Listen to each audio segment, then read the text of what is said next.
Hello everyone, welcome back to our channel clever coding. आज के इस लेक्चर में अपन लोग स्टडी करेंगे बेसिक थिंग्स इन पाइथन। क्योंकि फंडामेंटल्स के बारे में हम लोग यूनिट 1 में स्टडी कर रहे हैं और शायद ये इस यूनिट की लास्ट थियोरेटिकल वीडियो रहेगी। इसके बाद हम थोड़ा प्रैक्टिकल में चेक करेंगे how to apply the things.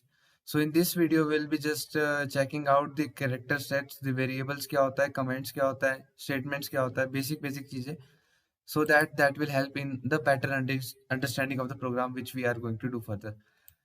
What is a Python character set basically? So Python character set क्या होता है कि it is a set of valid characters that a language can recognize. कोई भी language आप उठा के देख लो, that may be C, that may be C++, जो भी language programming होती है, तो उसमें एक वैलिड कैरेक्टर्स का सेट रहता है जिसके अंदर से ही आप कैरेक्टर उठा दोगे। उसके बाहर कोई भी अगर आप कैरेक्टर ट्राई करो कि उसमें अप्लाई करेगा तो वो एरर रन करेगा। तो वो जो एक रेंज रहेगी कैरेक्टर्स की, that will determine the characters which will be used.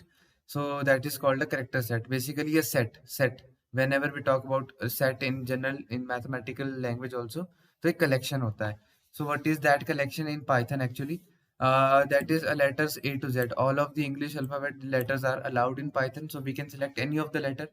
Digits 0 to 9. For a numerical value we can select any of the number from 0 to 9. Special symbols के बारे में हम लोगों ने बात किया था, जैसे पंक्चुएटर्स हमने लास्ट लेक्चर में स्टडी किया था। तो उसमें स्पेशल सिंबल्स जो भी हैं वो हम लोग कैसे कैसे इंक्लूड करते हैं वो भी हम लोगों ने स्टडी किया है। तो वी कैन इंक्लूड दो special symbols as well. White spaces we can use a blank space, tab, carriage, return is all of these characters are allowed in Python. Then other characters like Python can process all other characters which lie under the category of ASCII and Unicode. Unicode means universal coding के through जो allowed characters हैं उनको हम Python के द्वारा access कर सकते हैं। ASCII codes we also are allowed in the Python. So without wasting much time, we'll just jump on to what is a comment. Comment क्या होता है पाइथन में? Basically जब comments क्या होता है कि whenever we will run a Python program, you will come to see very soon a statement which is not recognized as a code by a compiler. जैसा कि यहाँ पे लिखा होगा कि these are the annotations of the source code which are ignored by the interpreter, not compiler, interpreter, because Python uses interpreter. So line by line conversion होगा. So the comments are the annotations which are generally ignored.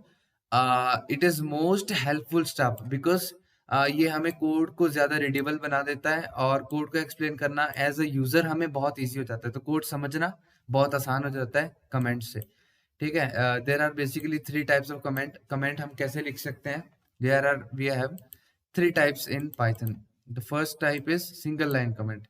We have an example here. A single line comment is generally written by using a hashtag symbol. हम लोग किसी भी comment को लिखने से पहले उसके पीछे हैशटैग ऐसे करके एक सिंबल बना देते हैं।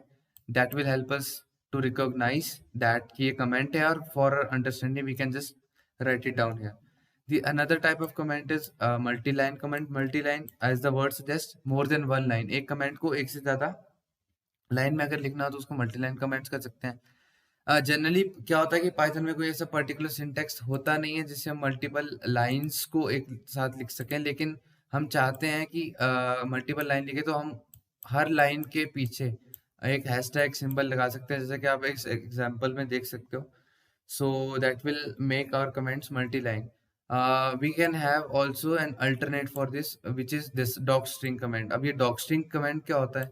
Generally we write our comments in the form of string. We have seen in our introduction part कि string को हम या तो single quotation mark से represent करते हैं या double quotation mark से represent करते हैं. लेकिन जब हमें docstring comment बनाने हो तो होता क्या है कि it is basically a documentation string which occurs as the first statement in the module, function or class or the method definition. For example, you can see the example. Docstring comment को कैसे लिखते हैं? Basically, we use the triple quotation marks. Anything written inside the triple quotation marks become a docstring comment. And अगर ये आपका first line में start हो गया then it can be written in multiple lines as well. So इसको हम as an alternative to write multi-line comments भी use कर सकते हैं, the docstring comments. So ये 3 तरह के comments हम Python में जो use करते हैं. अब variable क्या होता है Python में? What is a variable? Python के कोई भी general language उठा के देख लो, variables कुछ नहीं है, but it is generally the container in the memory. memory में container होता है. memory में container होने का क्या मतलब है कि कोई भी value को अगर store करना है तो उस को स्टोर करने के लिए कोई कंटेनर चाहिए होता है. कहीं पे तो स्टोर करोगे ना वैल्यू को, उस कंटेनर को वेरिएबल बोलते हैं. अब वो जो वेरिएबल है वो हम लोगों ने शायद लास्ट लेक्चर में स्टडी किया था कि आइडेंटिफायर्स के कुछ रूल्स होते हैं, वही रूल्स हम लोग यहाँ भी अप्लाई कर देंगे इसमें. तो वो वेरिएबल बन जाता है, ठीक है. Which holds the data value जहाँ पे आगे, and unlike other programming languages Python has no command for declaring a variable.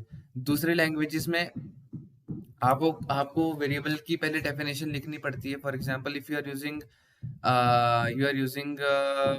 C or C++, you just need to write int. You have to write int x, int C is equal to 20, for example. So this is nothing but this we have to declare or we have to set a command to declare a variable. But Python में ऐसा बिल्कुल नहीं है. We can directly write our variable even assign a value. For example, आप लोग यहाँ पे देख पा रहे हो कि int value को असाइन करने के लिए, या फिर जैसे क्लेवर कोडिंग को स्ट्रिंग को असाइन करने के लिए हम लोग डायरेक्टली किसी वेरिएबल का नाम लिख देंगे, बशर्ते कि it follows the naming convention that we discuss in our last lecture. हाँ, what is the statement in Python? Statement क्या होता है? स्टेटमेंट भी जैसे ये सारी चीजें वो है जो कोई भी जनरल होती है, कोई भी लैंग्वेजेस में होती है, हर लैंग्वेज में होती है.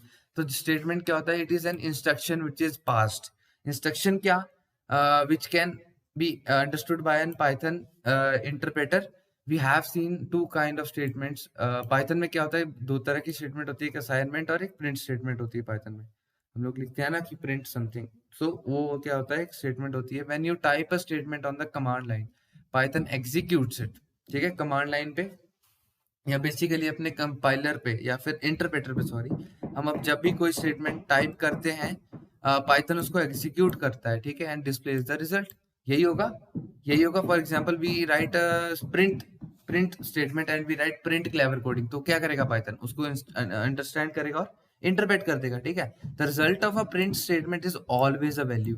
प्रिंट के अंदर जो भी, for example you are writing print where, consider this example, print where str. So ये हमें एक वैल्यू रिटर्न करेगा. ये वैल्यू 67 होगी. तो basically it always returns us a value. Assignment statement don't produce a result. So basically this is one of the difference between assignment and print statements, कि assignment जो value print assignment statement होती है वो हमें कोई भी value return नहीं करती है, ठीक है. स्क्रिप्ट क्या होता है? आप लोग देखते हो कि आर लैंग्वेज होती है, पाइथन होती है, एक पाइथन स्क्रिप्ट होती है. तो स्क्रिप्ट क्या होता है कि ये सेट ऑफ स्टेटमेंट होता है. It is basically sequence of statements. There is more than one statement, ठीक है, जो कि एक कॉम्बिनेशन ऑफ स्टेटमेंट होता है जो कि हमें रिजल्ट प्रोड्यूस करके देता है, ठीक है. सो this is something what a statement is in Python. यहाँ पर एग्जांपल आपके पास लिखा होगा. पाइथन स्क्रिप्ट कैसी होती है? बेसिकली नथिंग बट देखो, जैसे हम लोगों ने डिस्कस किया था कि प्रिंट एक स्टेटमेंट है, तो ये सेट ऑफ स्टेटमेंट्स हो गया. So this is a set of statements, we can call it as a script, and the output is given here even. So this is how the basics of Python are there. Statements, variables, these types of commands we studied, ये सब हम लोग अब देखेंगे in a further lectures. और basically more precisely practical portion में कैसे इस सबको implement करना है. So thank you for watching this lecture. Stay tuned to our channel for further videos.